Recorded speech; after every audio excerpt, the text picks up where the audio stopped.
I guess the first time I heard him must have been American Pie. I was 13, just beginning to get into rock and roll and pop music in a serious way. And so, of course, I dissected the song along with everybody else, but I just loved it as a piece of music. I mean, it just made perfect sense to me as a song.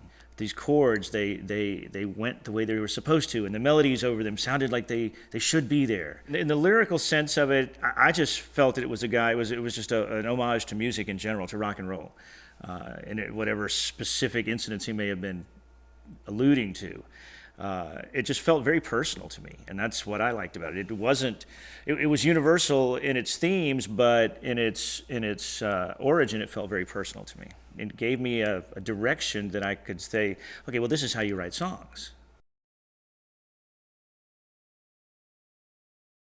And I was fortunate enough to sit next to him at the Turner South, back when that existed, did a songwriters symposium where many of us sat in a circle and played songs, and everyone was welcome to sit in, join in with the others as they played. And I happened to be next to Don, which was great for me personally, and to see what he did with that crowd in Atlanta was just unforgettable. He had them, absolutely silent when they needed to be, and rocking along when they needed to be, and I was blown away. He's both an artist and a craftsman, and that's something that I admire very much in a songwriter. When your song can be so inspiring that it seems to have come from the ether, and at the same time, when somebody like myself, who's a songwriter, can look at it and go, "Wow, that guy really knew what he was doing." So I think he manages to pull from both of those worlds, which I really enjoy.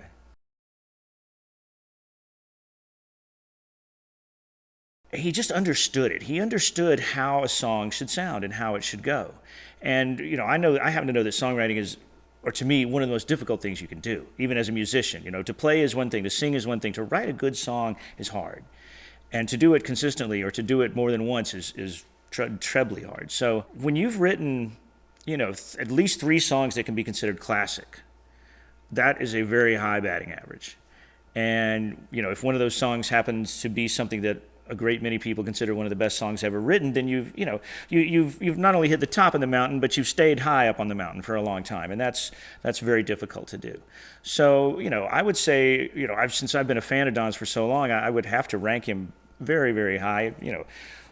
Songwriters of all time in American pop music, I'd give him top 10 easy.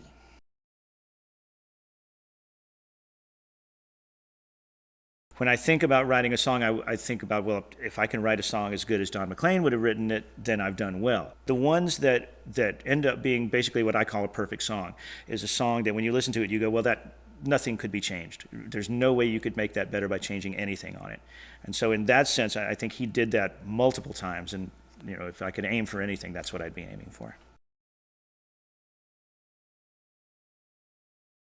Some songwriters and musicians have this inner drive that keeps them going. Some people have no choice. Some people just have to write. And they don't really need to look anywhere but within themselves to find the courage and the strength and the inspiration to keep going. I get the feeling a lot of Don's is inner directed. I don't think he needs to look elsewhere for inspiration. I mean, maybe somewhat. I mean, most people need some sort of external inspiration, but I get the feeling Don's, got this wellspring of creativity that just keeps him going, and he'll be writing great songs as long as he's writing songs.